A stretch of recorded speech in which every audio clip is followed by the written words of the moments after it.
అత్యుత్తమ ప్లేస్మెంట్స్ తో ఎంఎన్సీ కంపెనీలలో ఉద్యోగమే లక్ష్యమా? ఇంజనీరింగ్ చదవాలనే మీ పిల్లల కలని కేజీ రెడ్డి కాలేజ్ తో నిజం చేసుకోండి. మున్సిపాలిటీ ఎన్నికల్లో పూర్తిగా కాంగ్రెస్ ప్రభంజనం కనిపిస్తోంది.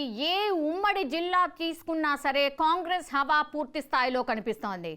అక్కడక్కడ ప్రభావం చూపుతుందేమో మేబీ బీఆర్ఎస్ అని అనుకున్నారు, కానీ పూర్తి స్థాయిలో వన్ సైడెడ్గా కాంగ్రెస్ హవానే మనకైతే స్పష్టంగా కనిపిస్తోంది. కార్పొరేషన్ లీడ్స్ తీసుకోండి, మున్సిపాలిటీ లీడ్స్ తీసుకోండి, కాంగ్రెసే పై స్థాయిలో ఉంది. అండ్ గ్యాప్ చాలా ఎక్కువ ఉంది. అంటే కాంగ్రెస్ ఎక్కడో ఉంటే బీఆర్ఎస్ కావచ్చు, బీజేపీ కావచ్చు ఎక్కడో ఉన్నాయి. దాని తర్వాత కార్పొరేషన్ విషయానికి వస్తే మాత్రం కార్పొరేషన్లో లీడ్లో 7 కార్పొరేషన్లలో 4 పూర్తిగా కాంగ్రెస్ పార్టీ లీడ్లో కనిపిస్తోంది.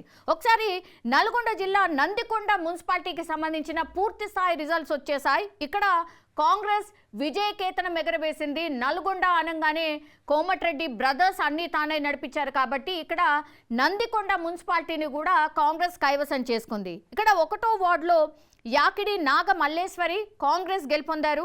2వ వార్డులో నటున నరేందర్ కాంగ్రెస్ గెలుపొందారు. 3వ వార్డులో గూడపర్తి రాజాప్రసాద్ కాంగ్రెస్ గెలుపొందారు. 4వ వార్డులో మంద గౌతమి కాంగ్రెస్. 5వ వార్డులో పాయడ్డు బాబురావు కాంగ్రెస్. 6వ వార్డులో అంగోతు చందులాల్ కాంగ్రెస్. 7వ వార్డులో మైలపల్లి జానకి కాంగ్రెస్. 8వ వార్డులో నకిరేకంటి రమణ బీఆర్ఎస్ గెలుపొందారు. 9వ వార్డులో ఈర్ల రామకృష్ణ కాంగ్రెస్. 10వ వార్డులో దినిషా విజయం సాధించారు. తర్వాత 11వ వార్డులో పగడాల నాగరాజు కాంగ్రెస్. తర్వాత 12వ వార్డు స్వర్ణ మానస కాంగ్రెస్. మీరు చూడండి, ఇక్కడ కేవలం 2 అంటే 2 మాత్రమే బీఆర్ఎస్. మిగతా 10 వార్డులు కూడా కాంగ్రెస్ పార్టీ క్లీన్ స్వీప్ చేసేసింది. ఫస్ట్ నుంచి కూడా నల్గొండకి కాంగ్రెస్ కంచుకోట కాబట్టి అదే మరోసారి ఇక్కడ నందికొండ మున్సిపాలిటీ కూడా నిరూపితమైంది అని చెప్పొచ్చు. ఇప్పటి వరకు ఉన్న లీడ్స్ ప్రకారం కార్పొరేషన్లు 7 ఉంటే కాంగ్రెస్ పార్టీ 4 లీడ్లో కనిపిస్తోంది. మున్సిపాలిటీ విషయానికి వస్తే ఇక్కడ మనకు స్పష్టంగా కాంగ్రెస్ పార్టీ 56 మున్సిపాలిటీల్లో లీడ్లో కనిపిస్తోంది. బీఆర్ఎస్ ఏమో 10, బీజేపీ 1, ఎంఐఎం ప్రస్తుతం అయితే లీడ్లో కనిపిస్తున్నాయి. ప్రస్తుతం మనం మహబూబాబాద్ జిల్లా తొర్రూరు మున్సిపాలిటీకి సంబంధించి ఇక్కడ ఎంత టఫ్ ఫైట్ నడిచింది అని అంటే బీఆర్ఎస్ వర్సెస్ కాంగ్రెస్, ఇంకో పార్టీ లేదు. సో ఎంత భయంకరమైనటువంటి ఫైట్ నడిచింది అంటే నువ్వా నేనా అన్నట్టుగా తొర్రూరు మున్సిపాలిటీలో ఒక భీకరమైనటువంటి ఫైట్ నడిచింది. ఇక్కడ యాక్చువల్లీ మనం చెప్పుకుంటే కనుక BRS very very strong actually తొర్రూరులో. సో ఇక్కడ స్పష్టంగా రిజల్ట్స్లో కూడా అదే కనిపిస్తోంది.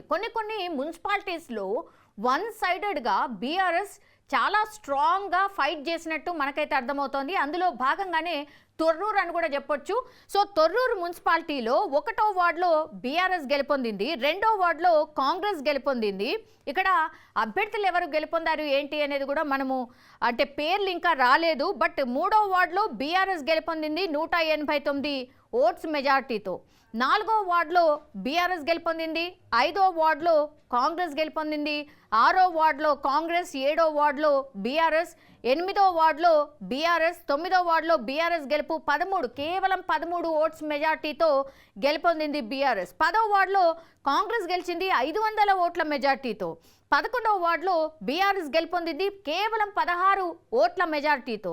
12వ వార్డులో బీఆర్ఎస్ గెలుపొందింది, 13వ వార్డులో కాంగ్రెస్ గెలుపొందింది, 14వ వార్డులో కాంగ్రెస్ గెలుపొందింది, 15వ వార్డులో బీఆర్ఎస్ గెలుపు కేవలం 13 ఓట్లతో గెలుపొందింది. ఇక 16వ వార్డులో కాంగ్రెస్ విన్ అయింది. సో మొత్తంగా ఇక్కడ చూస్తే 16 వార్డులుంటే 9 వార్డులలో బీఆర్ఎస్ గెలుపొందింది, 7 వార్డులలో కాంగ్రెస్ గెలుపొందింది. అందుకే నేను ఫస్ట్ చెప్పినప్పుడు కూడా కంప్లీట్లీ ఇక్కడ వార్ వన్ సైడ్ కాదు, చాలా ప్లేసెస్లో వార్ వన్ సైడెడ్గా కాంగ్రెస్ వైపే మొగ్గు చూపారు. కానీ తొర్రూరు మున్సిపాలిటీలో స్పష్టంగా మనకు అర్థమవుతోంది ఎంత టఫ్ ఫైట్ ఇచ్చింది బీఆర్ఎస్ అనేది. So BRS very very strong తొర్రూరులో, అది ఇక్కడ రిజల్ట్లో కూడా మనకు కనిపిస్తోంది.